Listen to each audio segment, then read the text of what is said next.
Bismillahirrahmanirrahim. Alhamdulillah Rabbil Alamin. Wassalatu wassalamu ala ashrafil anbiya'i wal mursalin.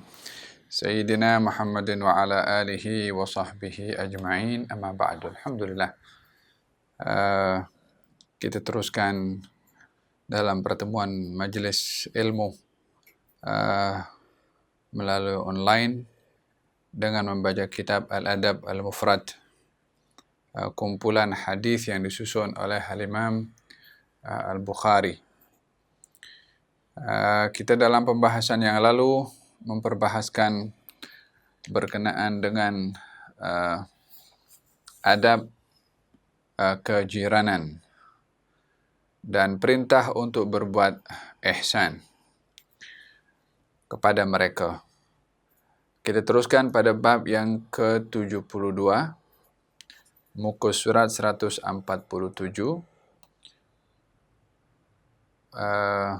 Lebih kurang ini ada kaitan dengan sebelumnya ya, babul ihsan kepada hanya lebih general. Saya bahaskan saja sedikit. Bab 72, babul ihsan ilal barri wal fajir. Bab berbuat baik kepada orang baik dan orang jahat. Al-ihsan ini artinya badlul manafi' ayya naw'in kana li ayyi makhluk. Memberi manfaat mengikut kemampuan kepada sesiapa sahaja. Itu arti ihsan. Bila dikata kepada sesiapa sahaja, baik itu kepada manusia atau bukan. Bila kepada manusia, baik kepada orang yang baik atau bukan. Jadi ihsan lebih menyeluruh, lebih merangkumi kepada segala jenis sikap kepada makhluk Allah yang lainnya untuk kita mendatangkan manfaat untuk mereka, hatta kepada binatang pun. Hal ini diambil daripada hadis Nabi Muhammad sallallahu alaihi wasallam. Beliau bersabda, "Innallaha katabal ihsana ala kulli syai." Allah mewajibkan kita berbuat ihsan kepada segala sesuatu. Segala sesuatu. Diberi contoh oleh Nabi dalam berbuat ihsan.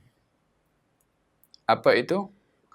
فَإِذَا قَتَلْتُمْ فَأَحْسِنُوا الْقِتْلَةَ وَإِذَا ذَبَحْتُمْ فَأَحْسِنُوا الذِّبْحَةَ. Kalau kamu ingin membunuh, yakni binatang, maka bunuhlah dengan ihsan. Bila kamu ingin menyembelih binatang, maka sembelihlah dengan ihsan. وَلْيُحِدَّ أَحَدُكُمْ شَفْرَتَهُ وَلْيُرِحْ ذَبِيحَتَهُ. Hendaklah kamu menajamkan pisau, yakni ketika menyembelih, supaya tak sakit, supaya tak terseksa binatang kurban itu. وَلْيُحِدَّ أَحَدُكُمْ شَفْرَتَهُ وَلْيُرِحْ ذَبِيحَتَهُ.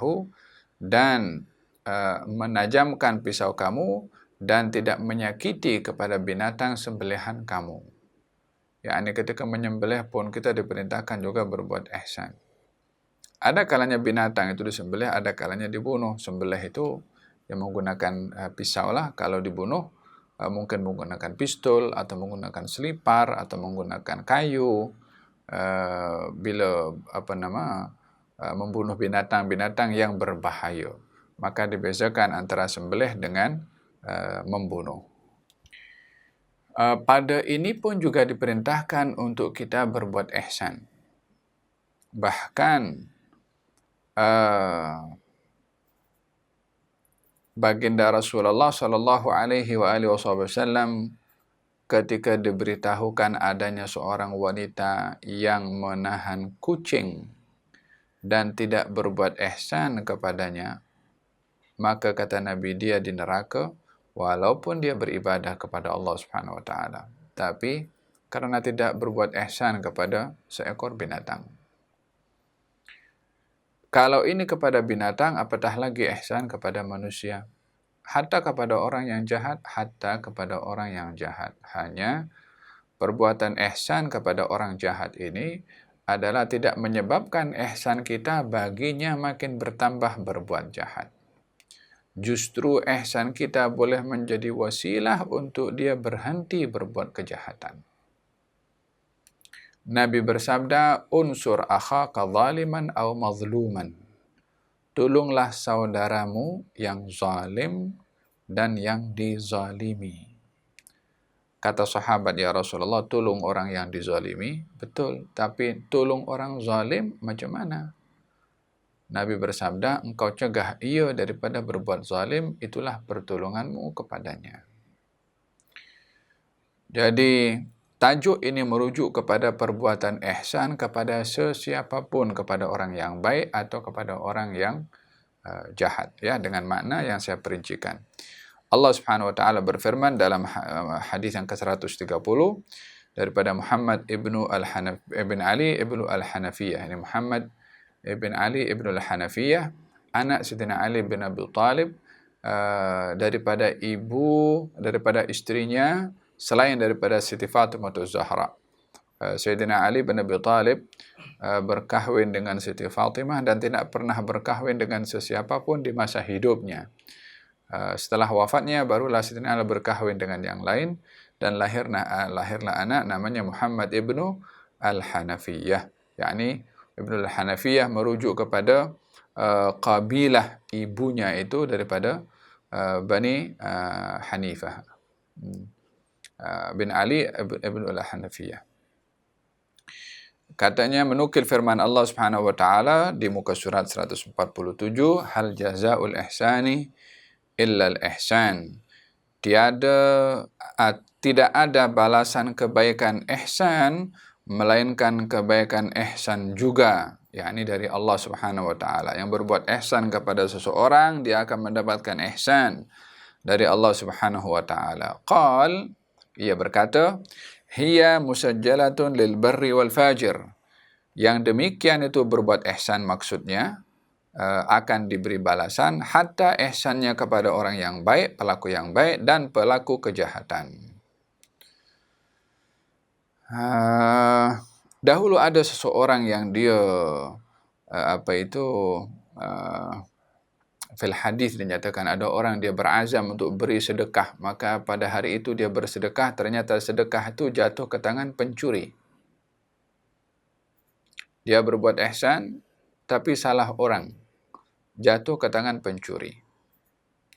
Maka dia mendapat tahu kalau salah dalam memberikan sedekah karena diberi seorang pencuri. Maka dia pun ingin mengulang balik pemberian sedekahnya kepada orang yang memerlukan. Dicari jumpa seorang wanita, maka diberilah wanita itu.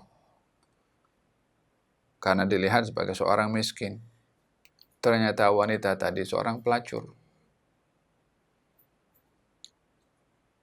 Pemberi sedekah tadi dapat tahu kalau wanita itu seorang pelacur. Maka dia mengatakan, aku dah salah bagi orang.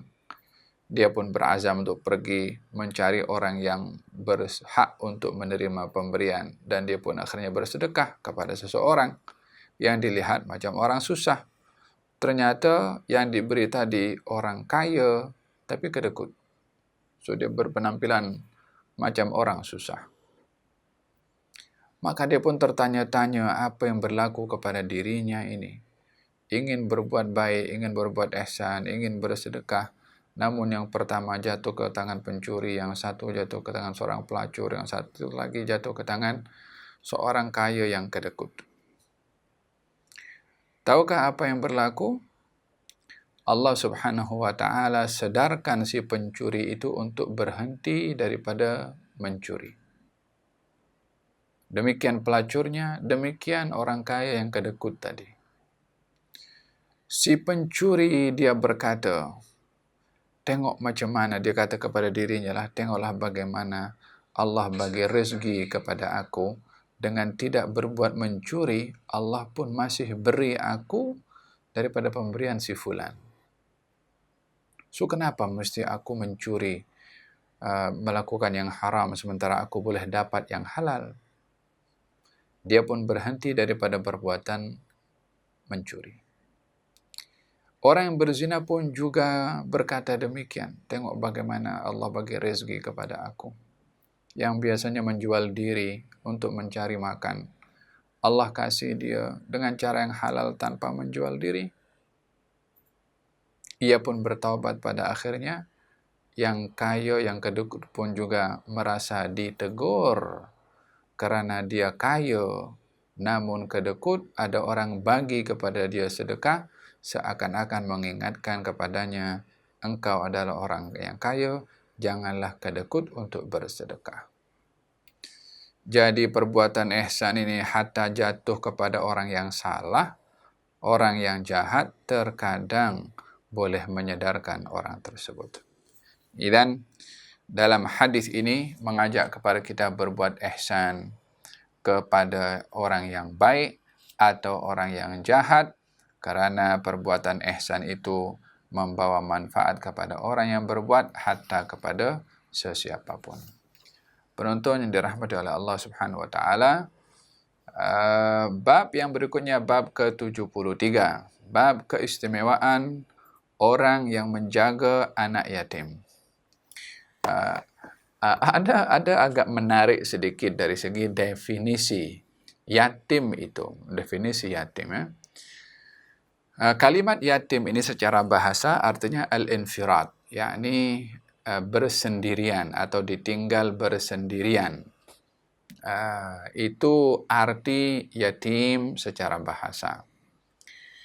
Dalam bahasa Arab, kalimat yatim ini digunakan juga kepada binatang, bukan hanya kepada manusia. Jadi ada binatang yatim, ada manusia pun juga yatim. Hanya perbezaannya antara yatim pada manusia dan yatim pada binatang. Kalau yatim pada binatang adalah man faqada ummahu, yakni binatang yang ditinggal oleh ibunya, maka binatang itu jadi yatim. Tapi kalau manusia dikatakan yatim man faqada abahu, bila ayahnya yang meninggal dunia. Apa sebabnya? Disebabkan pada binatang yang banyak bekerja menjaga anak itu ibu. Pada manusia yang banyak memberi nafkah itu adalah ayah. Oleh kerana kedudukan yatim itu memerlukan bantuan dan ihsan daripada orang lain, dan yang memainkan peranan bagi si yatim kalau manusia itu adalah ayahnya, makannya, minumnya, pakaiannya, karena bekerja adalah lelaki, maka yatim pada manusia adalah orang yang kehilangan ayahnya. Sebaliknya pada binatang yang banyak berbuat untuk anaknya, itu adalah ibunya. Maka yatim menurut di alam hayawan adalah yang kehilangan ibunya.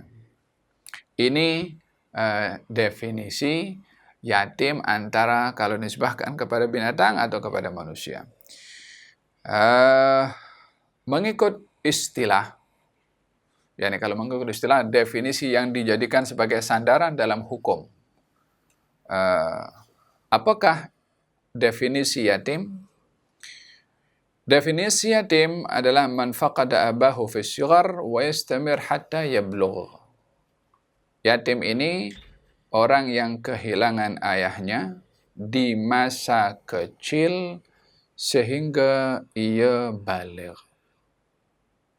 Sehingga ia baligh. Bila sampai kepada usia baligh, maka terangkatlah nama yatim pada budak tu.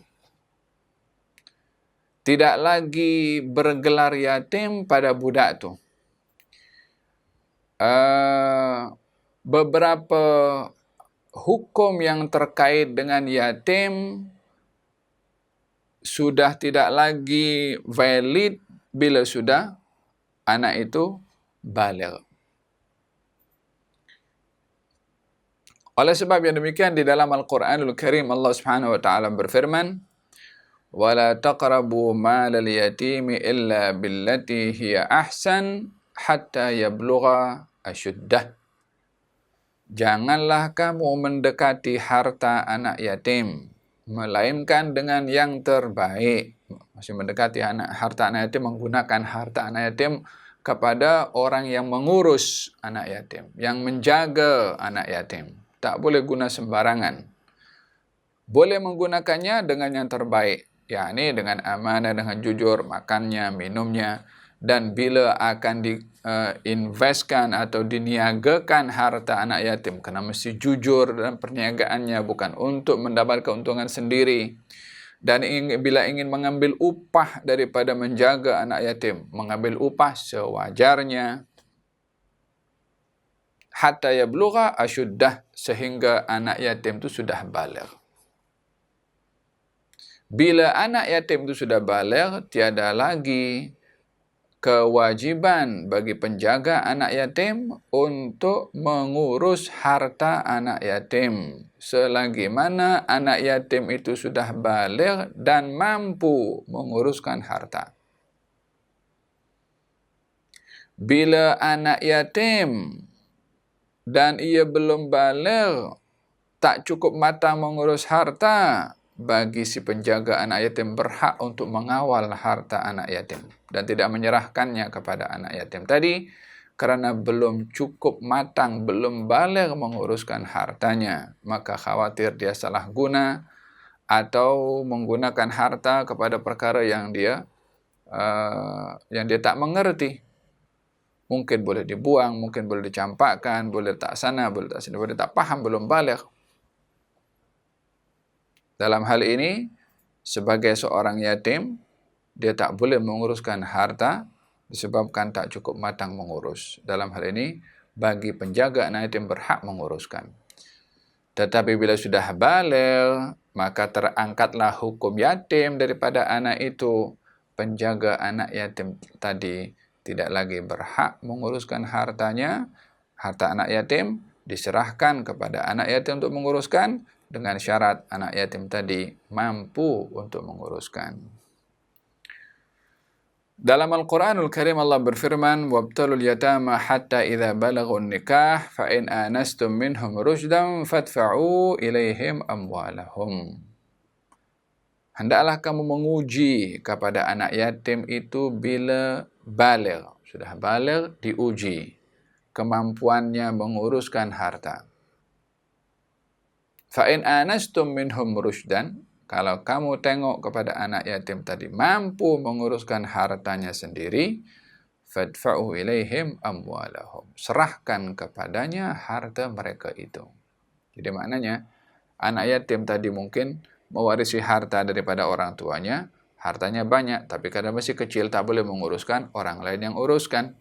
Bila anak yatim sudah baligh, mampu menguruskan harta ayahnya, yang sebelumnya dipegang oleh pengurus anak yatim tadi, pengurusan anak yatim itu kena serahkan kepada anak yatim tersebut bila didapati dua perkara.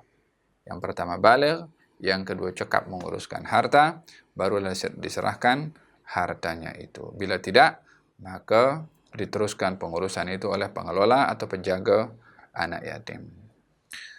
Baginda Rasulullah bersabda, "La yutma ba'dah tilam." Tiada lagi gelaran yatim setelah seorang anak itu baligh.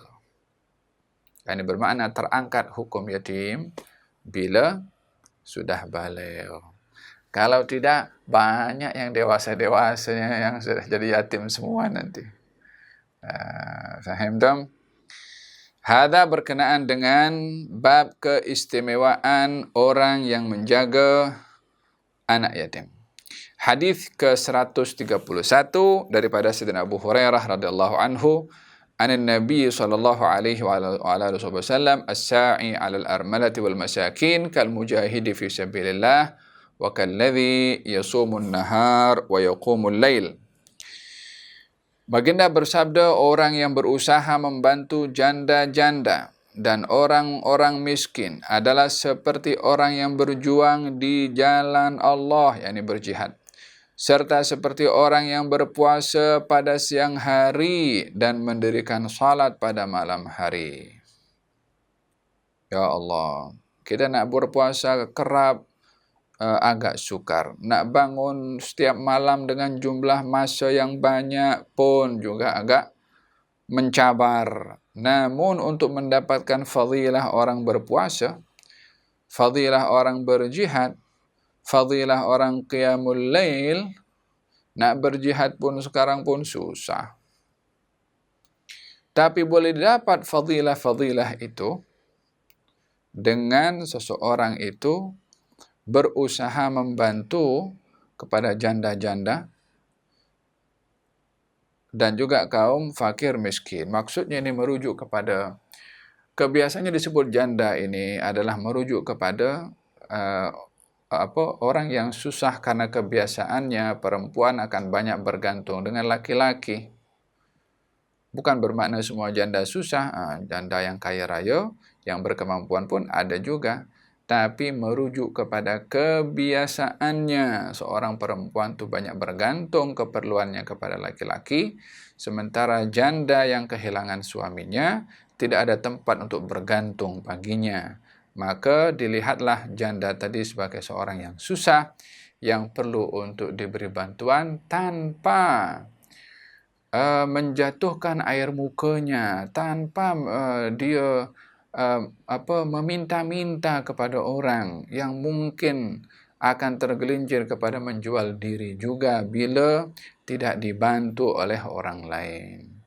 Oleh sebab yang demikian, as-sa'i 'alal armalah, orang yang berusaha membantu janda-janda yang susah, ianya adalah merujuk kepada rasa peka dan cakna kita kepada orang-orang yang di sekeliling, baik daripada kaum kerabat kita atau daripada sahabat-sahabat kita yang kita tahu meninggalkan istri atau meninggalkan anak yang susah, dan mereka banyak bergantung dengan suaminya, sementara suaminya meninggal dunia, maka hendaklah kita mengambil berat kepada mereka untuk memberi bantuan, karena berusaha membantu kepada mereka yang susah sebelum mereka minta, sebelum mereka mengemis kepada orang. Berusaha membantu kepada mereka sama pahalanya dengan berjihad, berpuasa sepanjang hari, sepanjang tahun, dan juga berqiyamul lail sepanjang tahun. Hadza berkenaan dengan berusaha untuk membantu kepada orang yang susah. Kita punya masa-masa pandemik ini sangat, saya rasa amal yang paling baik sekarang ini cari orang susah untuk dibantu. Karena banyak orang susah yang dibuang kerja, yang sekarang dalam keadaan lockdown dan macam-macam. Perhatikan orang-orang yang paling dekat di sekeliling kita untuk diberi perhatian dan bantuan kepada mereka. Nah, hadza berkenaan dengan keistimewaan membantu atau menjaga anak yatim. Dalam hadis yang lain Nabi SAW bersabda, "Ana wa kafilul yatama kahatain fil jannah wa farraja bainahuma." Baginda Rasulullah bersabda, saya dengan orang yang jaga anak yatim macam ni di syurga, menggunakan dua jarinya, jari telunjuk dan jari tengah, dan dipisahkan dua-dua macam ni. Maksudnya apa? Dekatnya kedudukan orang yang menjaga dan membela anak yatim. La ilaha illallah. Adakah baginda Rasulullah menjaga anak yatim? Ya. Bahkan kalau kita tengok dalam sejarah dahulu, menjadi satu, kata siapa, Syekh Muhammad Said Ramadan Al-Buti, ketika menjelaskan situasi di Madinah yang ketika itu kerap ada peperangan demi peperangan yang dihadiri oleh kaum muslimin, yang dengan demikian peperangan demi peperangan itu yang cabarannya adalah hilangnya nyawa. Sementara orang yang berjuang ada keluarga, ada istri, ada anak, Dan orang yang berjuang itu bila gugur, tentunya keluarganya, istrinya akan menjadi janda dan anaknya akan menjadi yatim yang masih kecil. Kehidupan di Madinah pada waktu itu boleh dikata macam orang anak yatim ini tak merasa yatim. Apa sebabnya? Sebab yang nak menjadi ayah kepadanya, yang mengambil berat tentang anak yang kehilangan ayahnya, ramai. Sehingga anak itu diberi perhatian oleh sahabat-sahabat ayahnya ketika ayahnya itu gugur di medan perang. Diperhatikan segala keperluannya. Sehingga mereka walaupun yatim, tapi tidak merasa yatim karena ramainya orang yang memberi perhatian kepada anak-anak yatim di Madinah pada ketika itu. Contohnya, satu hari seorang bernama Bashir ibn Aqrabah al-Juhani. Katanya, aku pergi jumpa baginda Rasulullah, masih kecil dia masa itu. Kalau aku pergi jumpa dengan baginda Rasulullah setelah peperangan Uhud. Lalu aku bertanya kepada Rasulullah, macam mana keadaan ayahku? Coba bayangkan, ini baru balik daripada perang. Ada budak kecil datang, belum balik lagi. Jumpa dengan Nabi SAW. Bertanya, mana ayahku?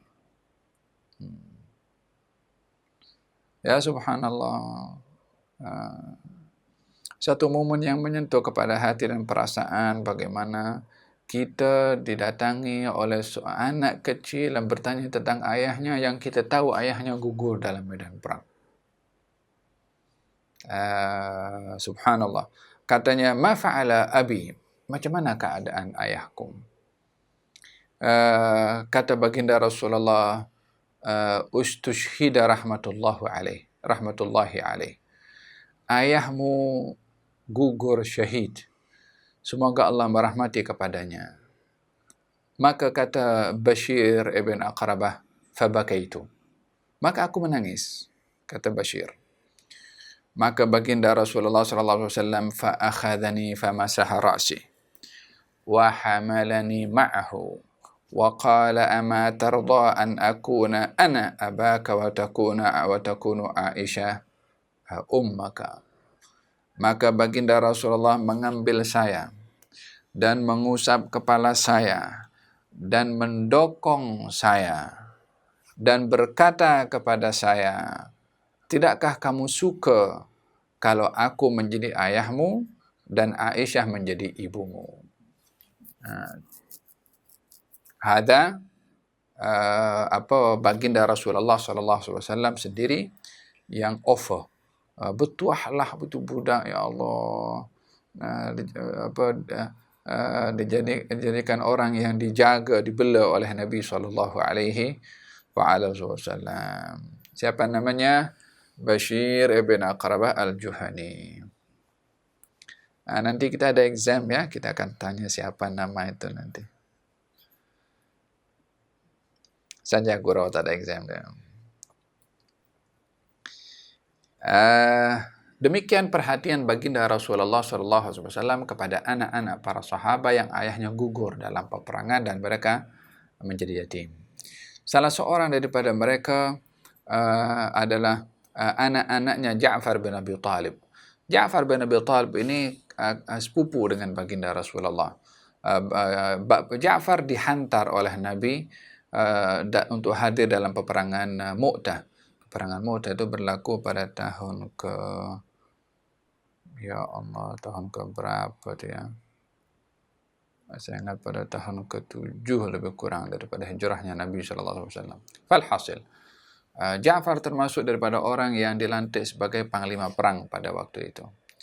Maka saat baginda mendapatkan khabar kalau Ja'far gugur dalam peperangan tersebut, di Jordan ya, kalau orang pergi ke Jordan, situ ada kawasan namanya Mu'tah. Di situ ada satu tanah lapang yang disitulah yang berlaku peperangan Mu'tah. Dan disitulah para syuhada Mu'tah dikebumikan. Di antara Ja'far bin Abi Talib, Zaid ibn Harithah, dan juga siapa lagi, Allahumma shalli ala Muhammad, Abu Ubaidah bin Jarrah saya ingat, atau bukan Abu Ubaidah, ada satu lagi terlupa saya namanya itu. Falhasil, ketika Ja'far gugur dalam peperangan tersebut dan Nabi mendapatkan kabar, maka baginda Rasulullah sallallahu alaihi wasallam memanggil kepada Asma binti Umais. Asma binti Umais istrinya Ja'far. Baginda bersabda, "Ya Asma, mana anak-anaknya Ja'far?" Maka kata Asma menceritakan, masa itu saya tengah menumbuk gandum yang nak membuat roti.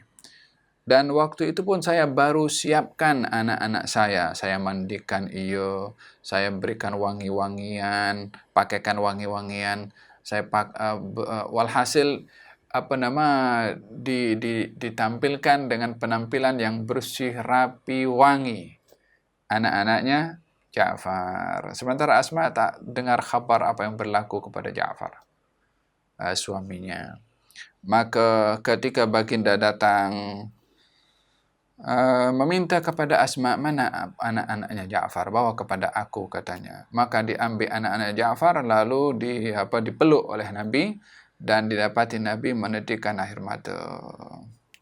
Siti Asma pun merasa hairan apa gerangan baginda Rasulullah memanggil anak-anak Ja'far dan juga memeluknya sambil menangis. Maka Siti Asma bertanya, "Ya Rasulullah, apa dah berlaku? Apa engkau telah mendengarkan kabar apa yang berlaku kepada Ja'far? Apa yang berlaku kepada Ja'far?" Kata Siti Asma. Maka Nabi bersabda, Ja'far syahid dalam peperangan itu. Maka sedihlah Asma dan berteriak kerana kesedihan, dan baginda Rasulullah bersabda kepada para sahabat, buatkanlah makanan dan hantarkanlah bantuan kepada keluarganya Ja'far, sesungguhnya mereka sedang berhadapan dengan musibah. Demikian baginda Rasulullah sallallahu alaihi wasallam yang mengambil berat tentang anak yatim. Faham tak? Ada seorang datang kepada Nabi sallallahu alaihi wasallam dan mengadu, "Ya Rasulullah, saya punya hati ini keras," dia kata, "susah nak menangis," katanya. Kata Nabi SAW, "Kau pergi cari anak yatim, engkau usap kepalanya, atau engkau pergi cari orang miskin, kau beri makan kepadanya." Dengan demikian, untuk mendapatkan sentuhan kelembutan di dalam hati dan jiwa adalah mengusap kepala anak yatim, tengok anak yatim, dan juga beri makan kepada orang miskin dengan kita tengok sendiri, kita datang, kita bagi sendiri kepada orang miskin. Melihat itu akan memberikan sentuhan di dalam hati dan jiwa kita. Nah, ada berkenaan dengan keistimewaan menjaga anak yatim. Nah, kemudian kita terus kepada muka surat 153. Hadis yang ke-136 masih terkait dengan anak yatim, hanya menariknya di sini kata Abu Bakar ibn Hafs, katanya, "Anna Abdullah," hadis yang 136, "Anna Abdullah kana la ya'kul ta'aman illa wa ala khiwanihi yatimun."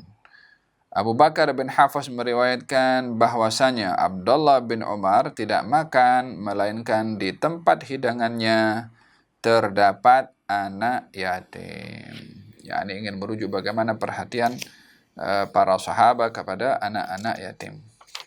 Baik, kita teruskan bab 76, lebih kurang akan menyentuh tentang bagaimana berbuat ihsan kepada anak yatim. Sentuhannya saya sudah jelaskan. Bab ke-77, menjaga, membela anak yatim hendaklah menjadi seorang ayah kepada anak sendiri.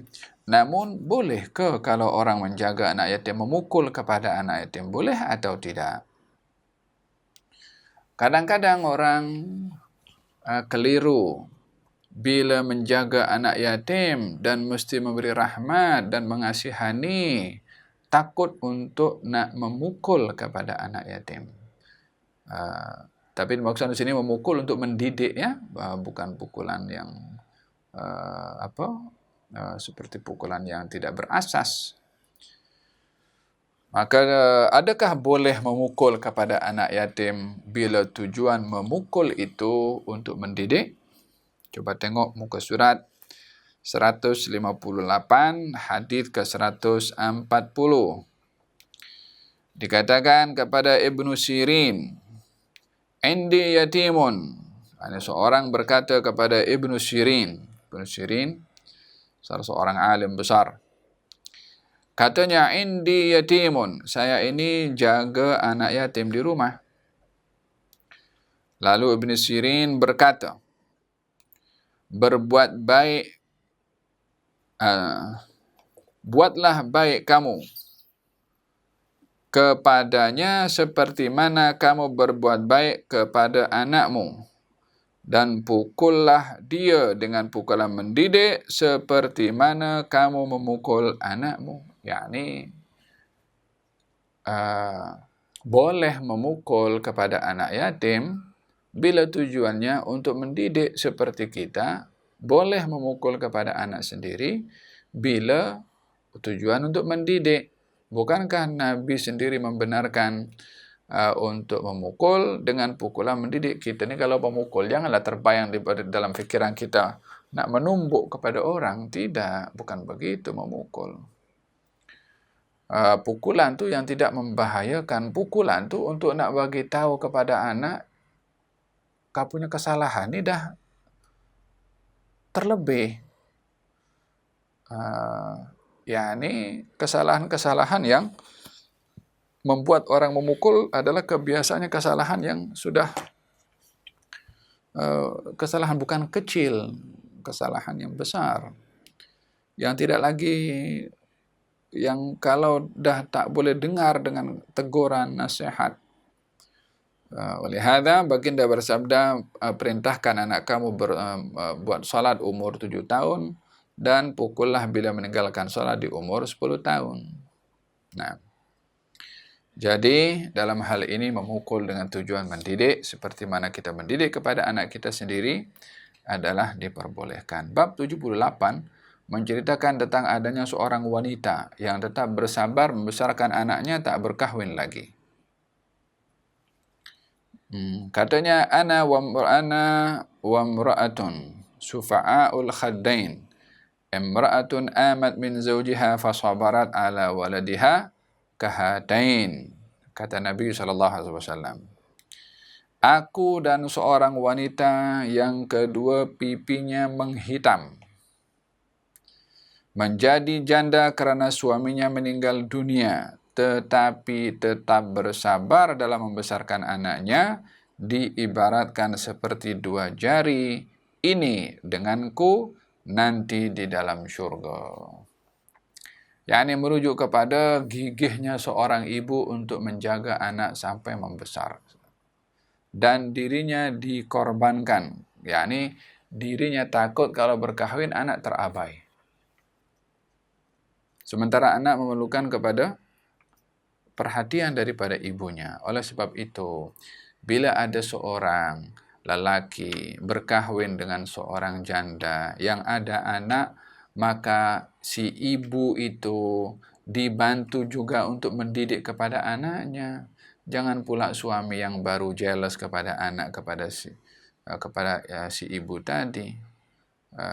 Fahimtum? Itu dah tanggung jawab si ibu tadi dengan adanya anak, dengan fitrah yang Allah letakkan kepada si ibu, belas kasihan sayangnya kepada anak, tak boleh diketepikan dengan si suami menuntut yang lebih daripada kemampuan si istrinya yang janda yang sudah mempunyai anak. Justru seharusnya suami itu menyadari kepada keadaan si istri yang janda dan ada anak untuk juga menjalankan tugasnya sebagai ibu kepada anak-anaknya. Hadza berkenaan dengan bab yang ke-78. Bab yang ke-79 lebih kurang hampir sama dalam hukum macam mendidik atau kepada anak yatim. Bab yang ke-80 menceritakan tentang musibah menimpa kepada orang tua bila anaknya meninggal dunia. Ya, macam-macam musibah. Musibah ini ada yang terkait dengan harta, ada yang terkait dengan badan, ada yang terkait dengan perasaan, ada yang terkait dengan nyawa. Yang terkait dengan badan, sakitlah. Macam orang kena COVID ke, kena dengue, kena macam-macam. Harta, mungkin orang hidupnya dalam keadaan susah atau dibuang kerja atau kehilangan harta. Pada perasaan mungkin disakiti oleh orang, termasuk hilangnya nyawa juga, yakni daripada kerabat, anak, siapa yang meninggal dunia. Perasaan dalam hati yang sedih itu bahagian daripada dugaan, bahkan sebesar-besar dugaan bagi seseorang adalah dalam masalah yang terkait dengan hilangnya nyawa atau meninggalnya seseorang. Yang paling berat adalah bila ditinggal oleh anak. Ini orang tua ditinggalkan anaknya lebih berat berbandingkan anak ditinggalkan orang tuanya. Fahimtum? Walihada dalam hadits qudsi Allah Subhanahu wa taala menghantarkan malaikat ketika ada orang tua yang anaknya meninggal di masih kecil, Allah hantarkan malaikat untuk melihat keadaan orang tuanya itu macam mana. Lepas itu malaikat akan kembali bawa report kepada Allah. Kata Allah Subhanahu wa taala mengatakan kepada malaikat yang mencabut nyawa itu, adakah kamu telah ambil buah hati hambaku? Dia kata, Allah bertanya, adakah kamu telah ambil buah hati hambaku? Ya, ini merujuk bagaimana kedudukan anak di hati orang tua. Allah mengatakan buah hati hambaku, yang buah hati kepada orang tuanya lah anak tadi. Maka malaikat menjawab, benar wahai Allah. Kemudian apa yang dilakukan oleh hambaku? Katanya, hambamu menerima dan ridha. Maka Allah perintahkan kepada malaikat untuk membangunkan di syurga untuk orang tuanya, yakni pahala yang disediakan oleh Allah khusus kepada orang tua yang menerima dan ridha kepada Allah akan musibah dengan diambil nyawa anaknya. Dalam hadis ini baginda Rasulullah SAW pada muka surat 161 bab ke-80 daripada Sayyidina Abu Hurairah radhiyallahu anhu anna Rasulullah sallallahu alaihi wasallam qala la yamutu li ahadin minal muslimina thalathatun minal waladi fatamassahu an-nar illa tahillatal qasam. Kalau katanya, tidak ada seorang pun daripada kalangan muslimin yang kematian 3 orang anaknya yang akan dibaham api neraka, melainkan dia perlu terlebih dahulu melalui titian sirat di akhirat nanti. Maksudnya apa? Maksudnya, orang yang dia diduga dengan kehilangan 3 anaknya tak akan disentuh oleh api neraka kecuali masa lalu sirat saja. Masa lalu sirat maksudnya itu sirat itu wa minkum illa wariduha. Setiap kamu pasti akan warid. Warid itu maksudnya memasuki neraka. Jadi tapi maksud neraka itu bukan masuk dalam itu ya. Maksudnya itu jembatan dibentangkan di atas neraka untuk melintasi as-sirat. Yakni setiap orang pasti akan melihat dahsyatnya api neraka di saat melintasi as-sirat walaupun tak masuk dalam neraka. Walaupun berjaya melintasi sirat itu, tapi dia tengok kepada api neraka. Supaya dia bersyukur kepada Allah melihat dahsyatnya api neraka, tapi dia terselamat daripada jatuh ke dalamnya. Walihada dalam hadis ini dinyatakan yang memberitahukan confirm dia akan masuk syurga, tak akan disentuh oleh api neraka kecuali masa lalu sirat, maknanya akan nampak kepada api neraka. Dalam riwayat yang dinyatakan, ya Rasulullah, kalau bukan 3 orang, kalau 2 macam mana? Nabi kata 2 pun juga, yakni kalau 2 orang anak yang meninggal dunia. Dalam riwayat yang lain, kalau satu macam mana? Nabi kata satu pun juga. Ini menunjukkan bagaimana besarnya dugaan orang tua bila ditinggal oleh anaknya. Hadza berkenaan dengan orang tua ditinggal oleh yang anaknya meninggal dunia ya. Dan anak kecil yang meninggal dunia di akhirat nanti dia akan menjadi anak-anak kecil syurga. Menjadi anak-anak kecil syurga. Gal fil hadis ada seorang yang anaknya meninggal dunia. Lalu dia selalunya kalau datang ke masjid itu akan bawa anaknya. Dan selalu Nabi nampak dia dengan anaknya yang masih kecil. Sehingga satu hari Nabi tak nampak kepada sahabat itu. Nabi bertanya, kemana si fulan tak nampak lagi? Katanya, Rasulullah, anaknya yang biasa dibawa itu meninggal dunia. Dan dia dalam keadaan sedih. Maka Nabi hampiri kepada lelaki tadi. Katanya, wahai fulan, kamu mahu anakmu hidup balik, membesar di hadapan kamu, atau kamu mahu dia menunggu kamu di pintu syurga untuk membimbing kamu masuk dalam syurga? Diberi dua pilihan oleh Nabi.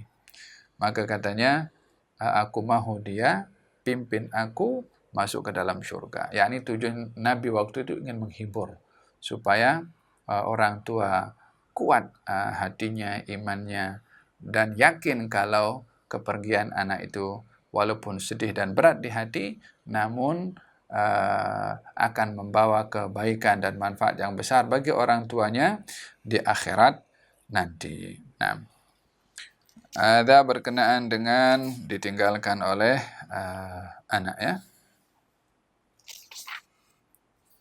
Termasuk juga kalau orang itu keguguran. Kalau tadi mungkin anaknya sudah lahir atau sudah sempurna, sudah lengkap bentuk badannya, lahir dalam keadaan sudah wafat. Kalau keguguran macam mana? Coba tengok muka surat 168 bab 81, bab orang yang kematian anak akibat keguguran. عن سهل ابن الحنظلية وكان لا يولد له فقال لأن يولد لي في الإسلام ولد سقط فأحتسبه أحب إلي من أن يكون لي الدنيا جميعا وما فيها. Katanya, ini ada seorang bernama Sahal Yazid ibn Abu Maryam meriwayatkan kepadaku daripada ibunya Yazid, daripada Sahal bin Al-Handhaliyah. Beliau tidak mempunyai anak, lalu berkata, walaupun tak punya anak, berkeinginan. Katanya, jika aku dikurniakan seorang anak pada zaman Islamku, tetapi dia meninggal dunia karena keguguran, namun aku tetap bersabar dengannya walaupun keguguran, takdir tersebut, yakni karena ketentuan daripada takdir, adalah lebih baik, lebih aku ridai daripada aku memiliki dunia beserta seluruh isinya.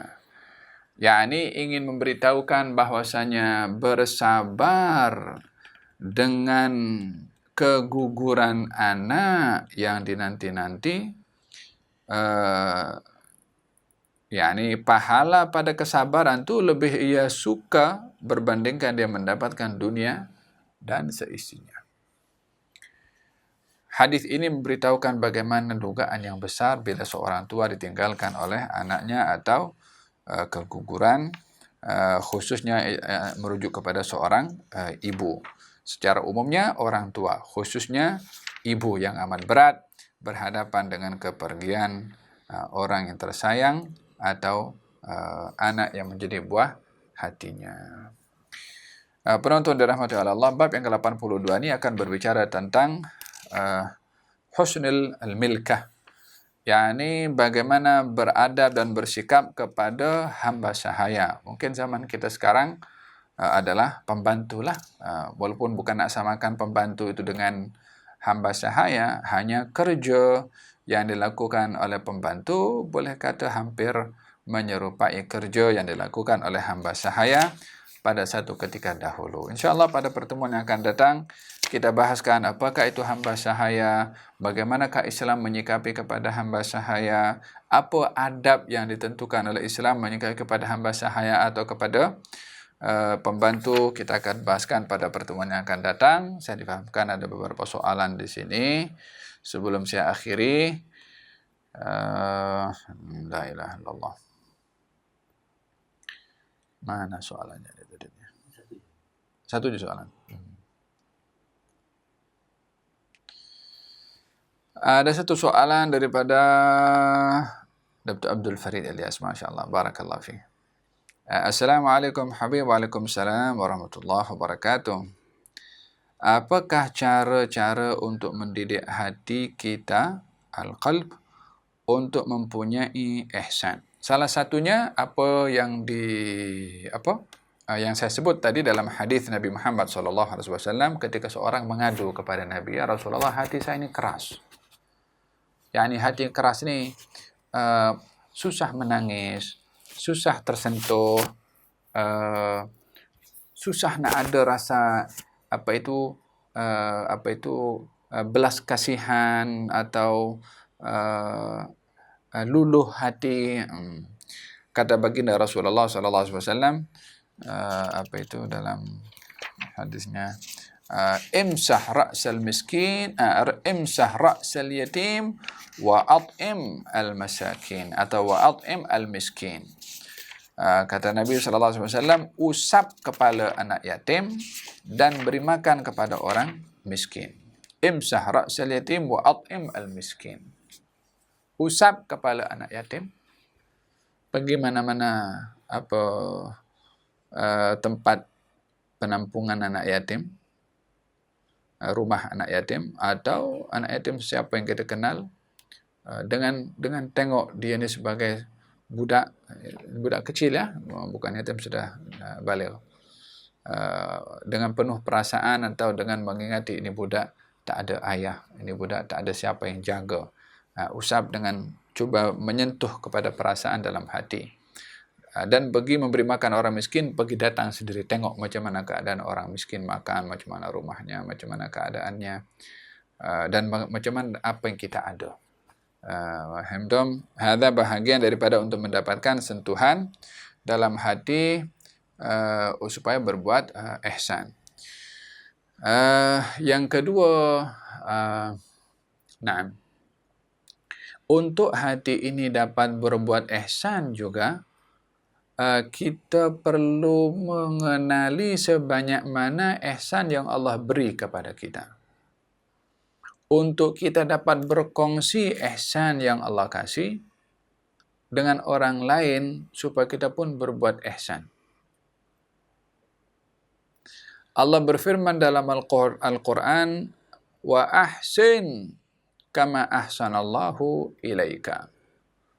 Hendaklah kamu berbuat ihsan seperti mana Allah berbuat ihsan kepada kamu. yakni mengingati ihsan Allah kepada kita seharusnya menjadi faktor bagi kita untuk kita berbuat ihsan kepada orang lain, karena kita ni meniru Allah Subhanahu wa taala pada sifatnya.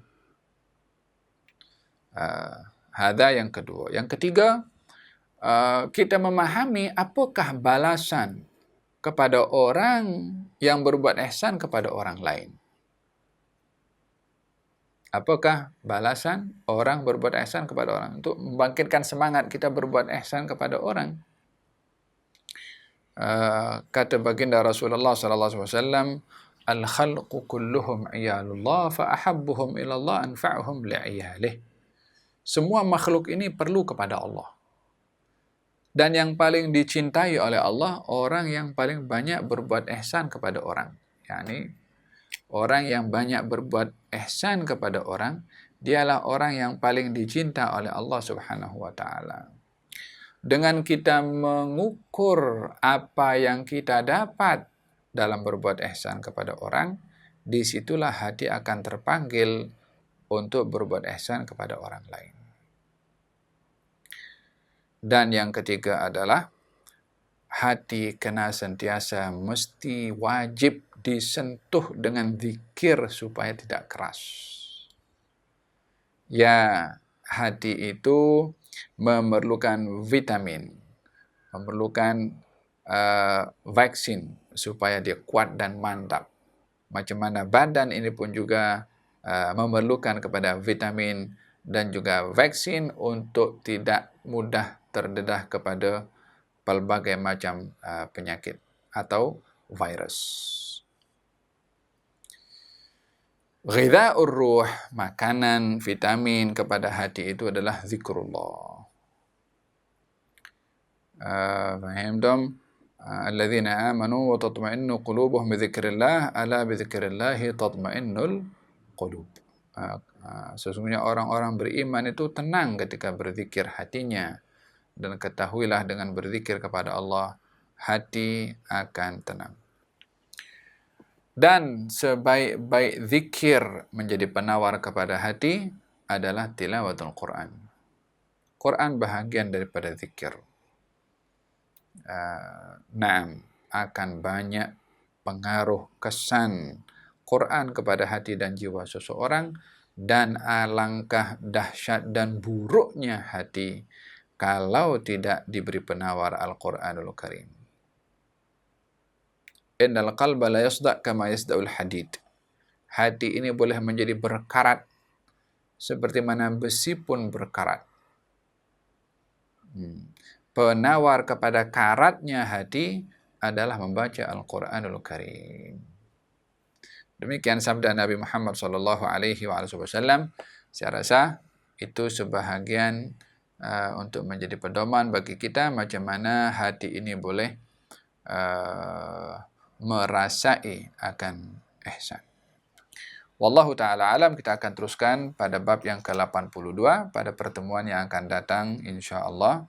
Kita berdoa moga-moga Allah Subhanahu wa taala menjadikan hati kita hati yang penuh dengan kelembutan, hati yang penuh dengan ihsan, dan moga-moga Allah Subhanahu wa taala menjadikan kita hamba yang disikapi dengan ihsan oleh Allah, tidak disikapi dengan dugaan dan imtihan.